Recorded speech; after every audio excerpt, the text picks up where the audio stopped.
So guys, tatlo siya ha. So ito naman yung pang-cavitation. Ito yung pang-patunaw ng taba. Yung tatlo guys, ito naman yung tripolar kung saan ginagamit siya sa face.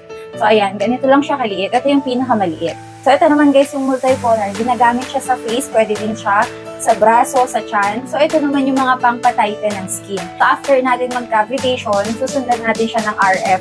As you can see guys, ito yung power button niya. Ito yung fuse. So kapag hindi na siya gumagana, so kailangan nyo ng palitan ng fuse. So ito nga yun guys.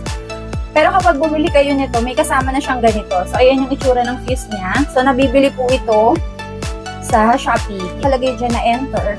So pipindutin nyo lang dyan and nakalagay na dun yung cavitation, RF, and multipolar. So guys, mayroon akong dalawang cream dito na gagamitin. So itong isa guys, ito talaga yung pang RF, which is ginagamit to sa mga aesthetic. Yan, sa mga aesthetic clinic ginagamit siya. Ganun yung kulay niya. And mabango siya guys. And maganda rin itong gamitin kasi kapag ginamit mo siya, may glowing effect siya after mo mag-treatment. So guys, ito maganda din siya. Kakabili ko lang nitong facial gel na to. And meron siyang vitamin C, hyaluronate, collagen. So maganda din siya gamitin sa face.